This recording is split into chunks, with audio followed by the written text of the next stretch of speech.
Forest department రూపకల్పన చేశారు. Hanuman project 100 ప్రత్యేక వాహనాలను జెండా ఊపి ప్రారంభించిన అనంతరం పవన్ కళ్యాణ్ మాట్లాడుతున్నారు. లైవ్ లో చూద్దాం. జరిగింది.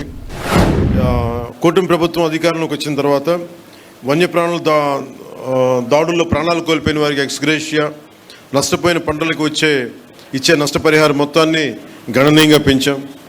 అంతకుముందు 5 లక్షలు ఉంటే కూటమి ప్రభుత్వం వచ్చాక 10 లక్షలు పెంచాం. గాయపడిన వారికి పరిహారం 2 లక్షలు పెంచాం. పశువులు చనిపోతే మార్కెట్ విలువ ఆధారంగా పరిహారం చెల్లిస్తూ ఉన్నాం. అలాగే చిత్తూరు, శ్రీకాకుళం, పార్వతీపురం, మన్యం జిల్లాల్లో ఏనుగుల సమస్య తీవ్రంగా ఉంది.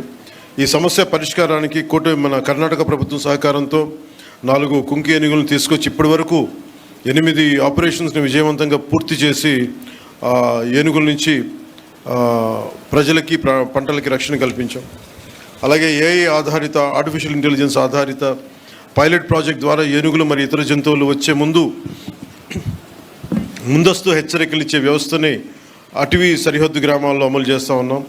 Advanced weather and alert reporting system మరి కమాండ్ కంట్రోల్ సెంటర్ ద్వారా బల్క్ మెసేజింగ్ సిస్టమ్ అభివృద్ధి చేస్తూ ఉన్నాం. ఈ హనుమాన్ లక్ష్యం వైల్డ్ లైఫ్ ఇంటరాక్షన్ని కాన్ఫ్లిక్ట్గా కాకుండా రెస్పాన్సిబుల్, బాధ్యతగా ఒక కోలివింగ్గా మార్చడం. అంటే మనం భూమి అనేది ఒక మనిషికే కాదు, జంతువులకు కూడా మనం వాటి పట్ల కూడా మనకు బాధ్యత ఉంది. వసుదైక కుటుంబకం అనే సిద్ధాంతాన్ని నమ్మేవాళ్ళం మన దేశం. సో అలాంటి వారి కోసం ఈ హనుమాన్ ఆ సిద్ధాంతాన్ని మరింత బలంగా ముందుకు తీసుకెళ్తుంది. అటవీ శాఖ అధికారులకి, ఫ్రంట్ లైన్ సిబ్బంది వారి అంకిత భావం, కష్టపడి చేసిన సేవల్ని మనస్ఫూర్తిగా నేను అభినందిస్తూ ఉన్నాను. అలాగే ముఖ్యంగా ఎన్జిఓస్ లేకుండా ఇలాంటి కార్యక్రమాలు ముందుకు తీసుకెళ్ళడం చాలా కష్టం.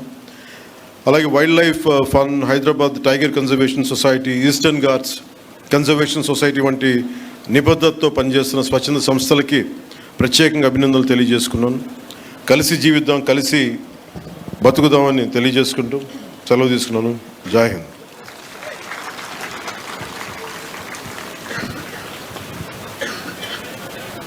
Thank you sir.